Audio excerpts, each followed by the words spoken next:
one is ever going to let him forget it. Certainly not today's group. Yes, today they're close to my age, women who clearly grew up watching the show in its first run. But the ages vary. I've seen much younger women who were not born when the show first aired, the rerun generation, staring at Dean with the same breathless, elated look. It's him, the man they've adored since girlhood, their first love. Dean, possessed of an iron determination to remain gracious no matter how embarrassing the situation, nods and smiles. He has always been great with the fans, charming, patient, happy to answer seemingly any question, modest and unfazed by the fuss people make over him. Except when this happens. Slowly the color rises up from his neck into his face. Being fair-skinned as he is, there's just no hiding it. Then some of the women sigh and begin to blurt out things like, "He's still gorgeous." And once again, Dean Butler blushes. Not just slight pink either. I've seen the poor man go red as a beet. Of course, this only drives the women crazier. I myself am always torn between feeling my heart break in sympathy for him and laughing hysterically. But I have to ask, who is this man who, after 50 years since the run of our show, can inspire such adoration?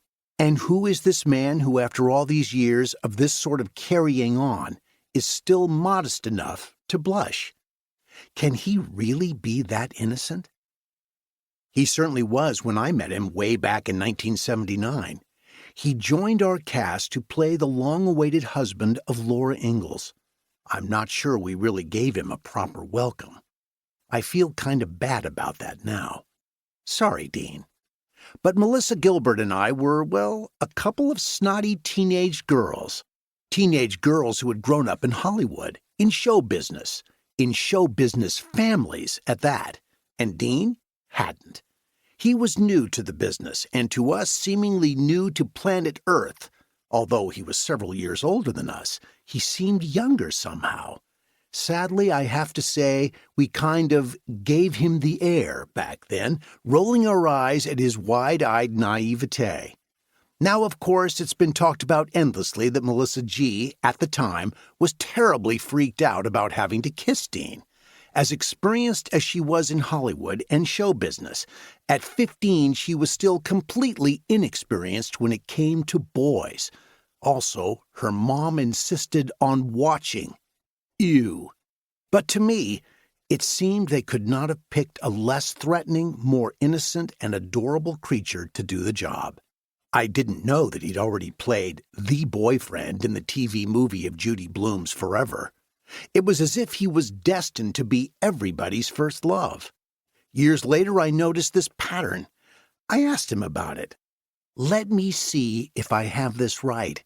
You were Michael in Forever, Almanzo on Little House, then Gidget's Moondoggie, Buffy the Vampire Slayer's dad, and then you went to Broadway where you were Rapunzel's prince? You were the guy, the primary male relationship to all of these beloved female characters. That's a rather oddly specific career trajectory, don't you think? Was this a plan? He assured me it wasn't. I believe him. Who would come up with a crafty scheme to steal girls' hearts like that? Certainly not this guy. But how has he managed to remain unsullied by Hollywood, still able to approach the world with a little bit of that wide-eyed wonder we saw all those years ago? Now, you finally get to find out. I can tell you this book is a great listen.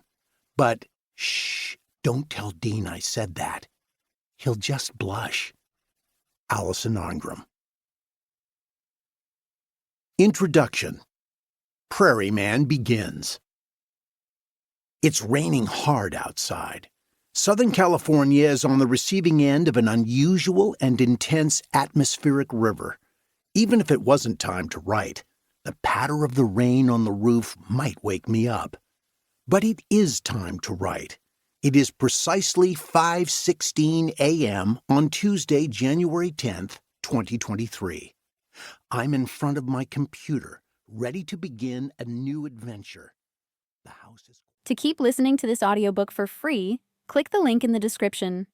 It will take you to a free Audible trial where you can listen to this and many other books for free for 30 days.